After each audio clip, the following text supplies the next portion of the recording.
Hi everyone, welcome to my channel. দেখে নেব আপনার শত্রুর কারেন্ট থিঙ্কিং কি রয়েছে। রিডিংটা টাইমলেস, রিডিংটা জেন্ডার স্পেসিফিক নয়, রিডিংটা সমস্ত ধরনের মানুষের জন্য।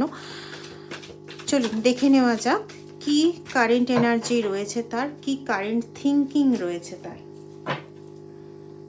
আচ্ছা, বর্তমানে সে যথেষ্ট একটা দুর্দশার মধ্যে রয়েছে এবং নিজেকে সেই দুর্দশার থেকে মুক্ত করার জন্য, সেই দুঃখজনক পরিস্থিতি থেকে মুক্ত করার জন্য এবং সেটাকে পুরোপুরি রূপে সিকিউর করার জন্য যথেষ্ট পরিমাণে চেষ্টা করে চলেছে, উদ্ভ্রান্তের মতন ছুটে চলেছে। এক কথায় বলতে গেলে এখন আপনার শত্রু উদ্ভ্রান্তের মতন ছুটে চলেছে, কারণ এই মুহূর্তে তাকে বিভিন্ন দিক থেকে বিভিন্ন বাজে পরিস্থিতির সম্মুখীন হতে হচ্ছে। অনেকের ক্ষেত্রে বিভিন্ন অ্যাবিউজিভ কথাবার্তা, বিভিন্ন ধরনের বাজে বাজে কথাবার্তা শুনতে হচ্ছে, বিভিন্ন এমন পরিস্থিতির সম্মুখীন হতে হচ্ছে যে তার মাথা হেট হয়ে যাচ্ছে। তো এই রকম পরিস্থিতি থেকে যত তাড়াতাড়ি মুক্ত হতে পারে সেটার চেষ্টা করছে এবং এই পরিস্থিতি থেকে এক কথায় পালিয়ে যাওয়ার জন্য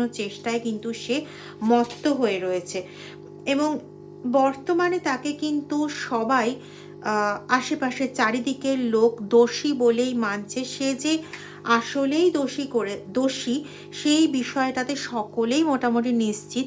এবং যত এরকম ধরনের কথা শুনছে, জানছে, আরও দিনে দিনে যত এরকম পরিস্থিতির মুখোমুখি হচ্ছে, ততই আপনার শত্রু প্রচণ্ডভাবে অ্যাংজাইটিতে ভরে যাচ্ছে, প্রচণ্ডভাবে ভয় পাচ্ছে। এখন এক কথায় বলতে গেলে সে খুব ভয়ে আছে এবং বিভিন্ন দিকে ছুটে বেড়াচ্ছে নিজেকে সম্পূর্ণভাবে বিপদমুক্ত করার জন্য।